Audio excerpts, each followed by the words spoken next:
Okay, so we were talking about fake news, Yes, disinformation and misinformation. To get insights about this, we have Movement Against Disinformation convener, Attorney Tony Lavinia, on the show, joining us via Zoom. Good morning and thanks for joining us. Hello po. Good morning. Good morning, everyone. Hi, Attorney. Yes, Attorney, I don't if you heard yung proposal ni Congressman Geraldine Roman, dalawa yon. The first one was yung of course yung magkakaroon ng government regulation, and the second one would be to establish something similar to the KBP. Ano po ang mga thoughts nyo on these? First, sabihin natin disinformation is a plague on society. It's really bad. And it's so bad now, no? Worst ever tayo ngayon. Worse than even the elections of 2020. Of 2020, worse than the elections of 2022. And worse even the elections of 2016, no? Existential kasi ito, survival ng Duterte family. So talagang grabe yung networks of disinformation so it's bad.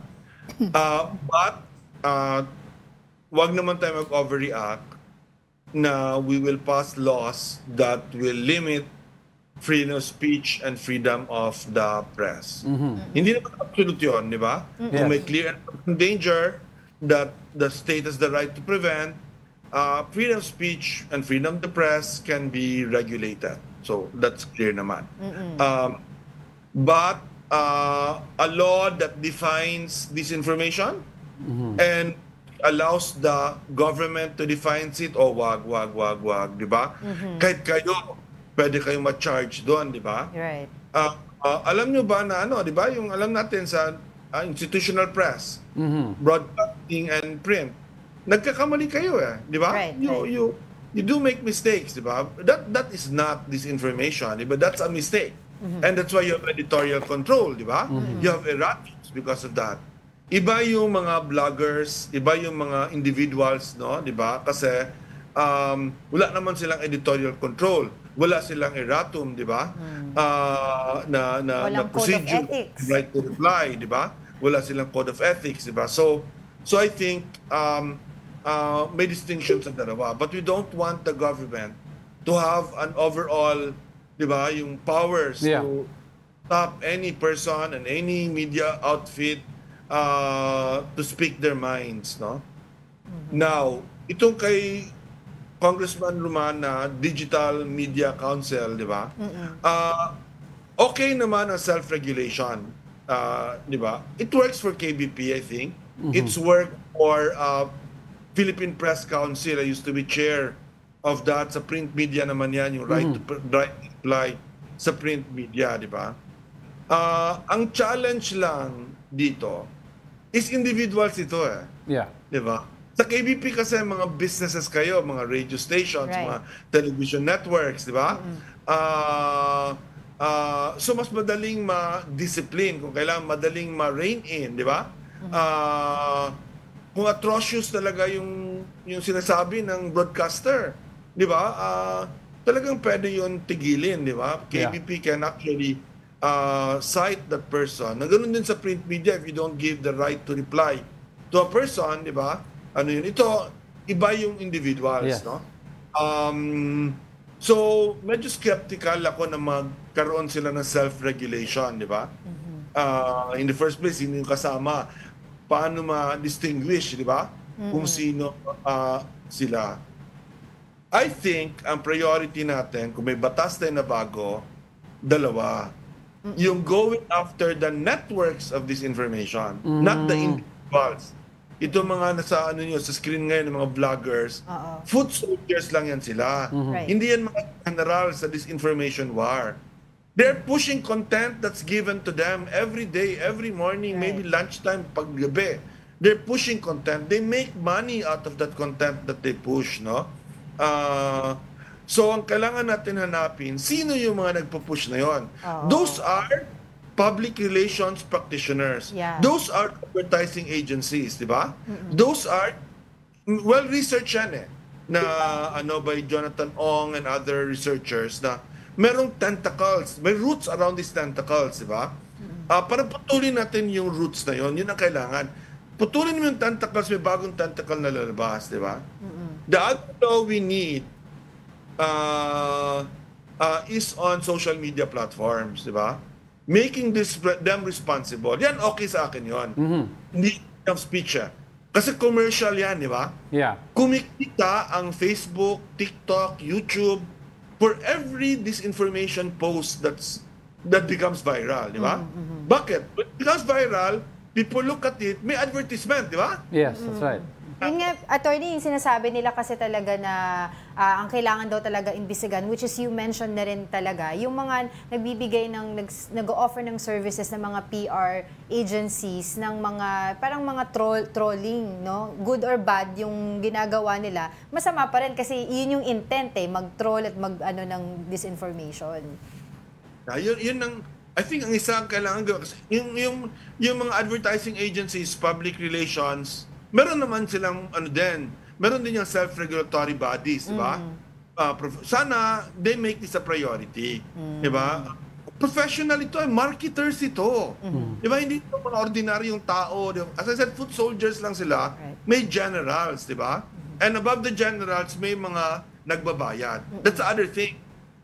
Follow the money. Kasi the money given to this is likely illegitimate. Galing sa corruption, di ba? Worse, galing sa ibang bayan, di ba? Sinasabi nila, China, for example. That can be proven kung totoo yan, di ba? But go after the money. Right. Follow the money. Attorney, sinasabi nila na pag-create daw nitong mga governing body na to, yung Digital Council for the media, one thing is for sure, wag daw pong isama ang government official doon sa yung pagbuo ng council na yon. Would you agree on that po? Well, kasi magiging regulatory body na siya, di ba? At best man, we should have a self-regulatory body, no?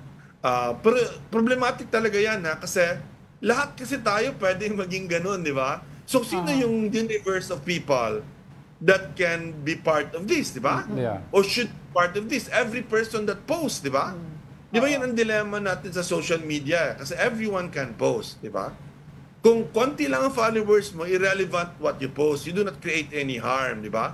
Except red tagging. Yun, red tagging, kahit isa ka lang magpo-post ka, kahit 10 lang nakakita, immediate yung harm ng red tagging. Di ba? Right. Kaya dapat i-criminalize talaga yung red tagging. Not in violation ng freedom of speech kasi existential yung threats na binibigay ng red tagging, di ba? Right. So yun natin. I think that's what we have to figure out. And I think ang key doon, yung platforms. That's right. Wag yung individuals.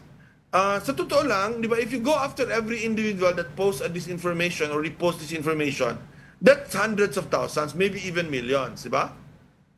How will you punish them? How will you prosecute them, di ba? Pero attorney, may mga nagsasabi po na like for example, can we then now impose stricter penalties and harsher penalties on the social media platforms itself so that they empowers them to police their ranks? In other words, mas magiging stricto sila. Kasi ngayon medyo they're not paying much attention. Oo, they do once in a while go after yung mga content creators, matataas ang followers. But yung mga smaller ones that have 50,000 to 100,000 followers, sometimes hindi nila pinapansin yan. So what do you think about that? Tinanggal nga yung fact-checking feature dun sa Meta, di ba?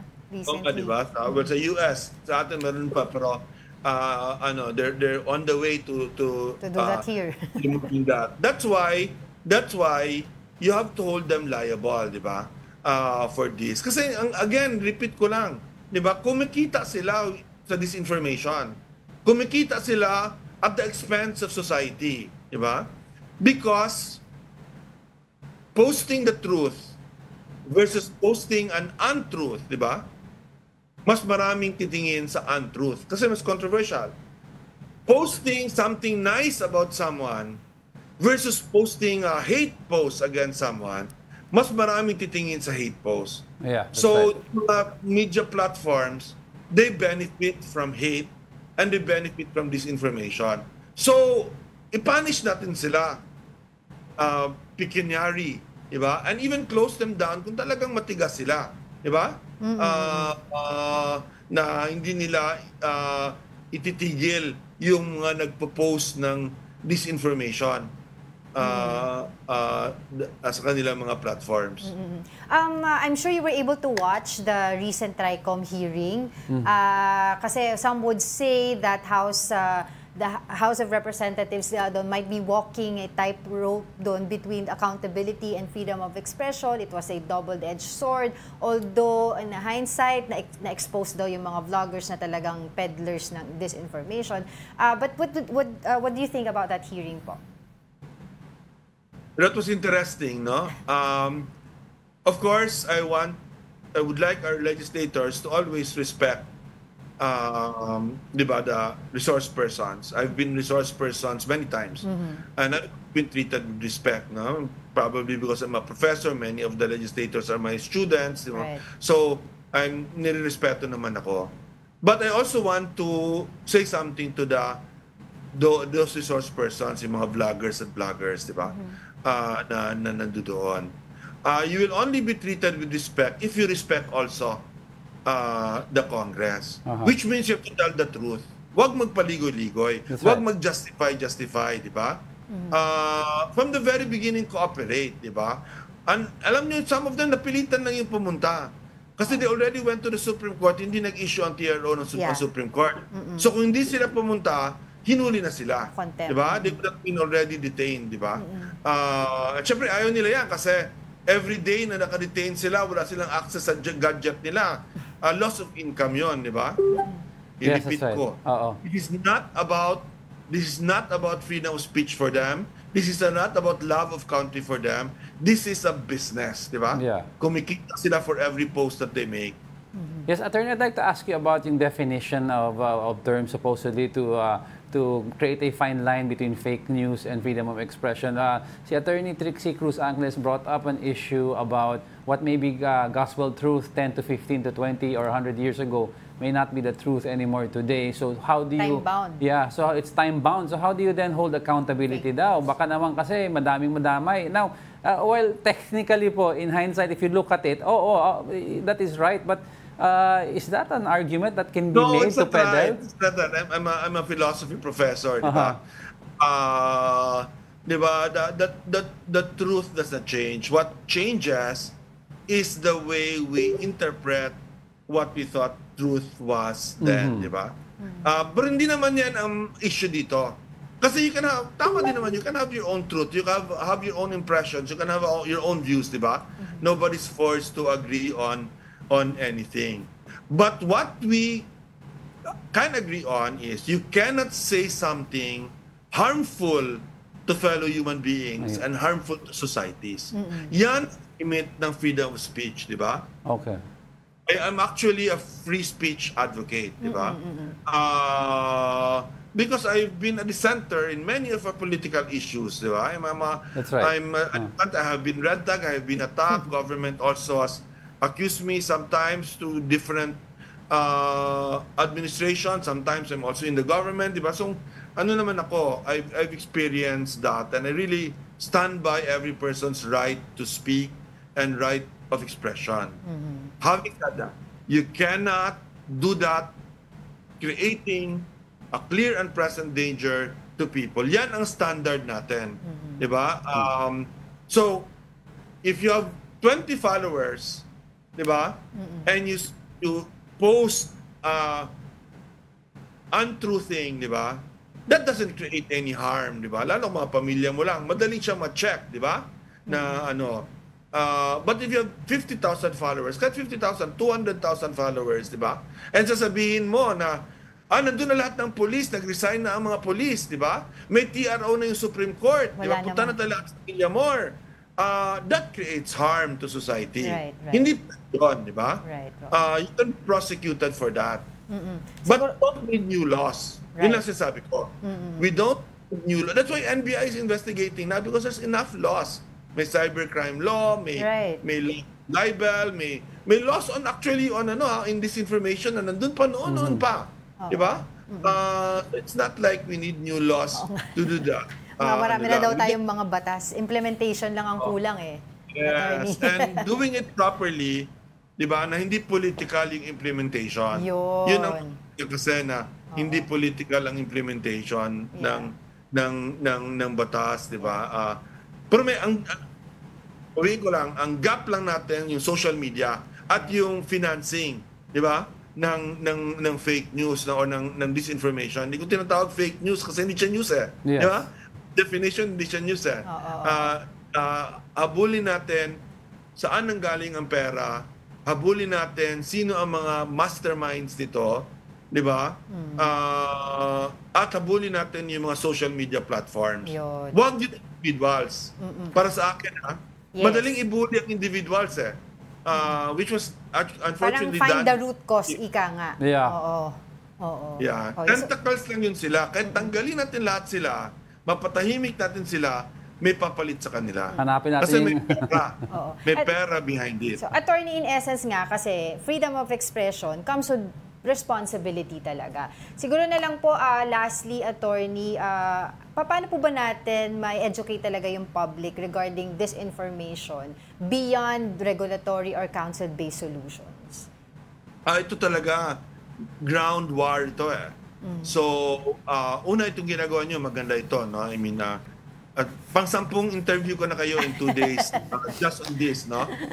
Kasi naging, di ba, dati kasi tungkol ito sa kay Duterte, di ba? At Marcos. Which is wrong actually. This is not about Duterte and Marcos. This is about the victims of Duterte against Duterte, di Correct, ba? yes. But, naging fight siya ngayon over this information kasi grabe ang nangyayari on the ground. So we have to go on the ground, di ba? Nananawagan ako sa mga kayo media, okay yung ginagawa nyo. No? I actually, parang yung institutional media, radio, TV, print, nag-rise up to the occasion, finally. Di ba? Didn't do that some election period. But now, finally, no? Kasi naging existential din sa inyo kasi tinitira kayo, di ba? Ng mga disinformation peddlers. So, but on the ground, importante. So, kung nananawagan actually ako sa mga institutions na merong on the ground, halimbawa, Catholic Church, di ba, Protestant churches, di ba? Pag-uusapan ito sa mga parishes, di ba? Pag-usapan ito sa mga simbahan. Lumabas tayo, di ba? To talk about it. Kasi otherwise, nakikita ng mga tao ay disinformation sa kanilang mga screen, di ba? Sa kanilang mga podcast. Kita nila. And therefore, matatalo talaga ang katotohanan dito. Yun yung ano doon, di ba? Nakakalungkot kasi this is such a big victory for me, for justice, na nandun si Duterte sa International Criminal Court. Irrelevant si Marcos dito. Siya lang yung huling pitik, di ba? The real heroes here are the families na nagsampa ng kaso, humingi ng katarungan, kahit na in power pa si Duterte from the very beginning. Hindi sila nagpatakot, di ba? Kayo ang real heroes, di ba? Sa Channel 5 may kasama doon. Kayo ang nag-cover ng war against drugs, lalo na sa first 2 years, di ba? Na hindi siya makakalusot doon kasi maraming resibo ng mga ano. So yun ang mga heroes. Diba? Now, this information is changing that. Kawawa naman si tatay natin, di ba? Sa totoo lang, wala namang namatay. O 63 lang o 43 lang yung namatay. Hindi yung totoo, ha? 43 lang yung ipaproven, but representative lang yung 43 ng thousands. Alright. Okay, maraming salamat po sa inyong oras. Thank you so much. That was a Movement Against Disinformation Convener, Attorney Tony Lavinia. Thank you po for your time again. Thank you.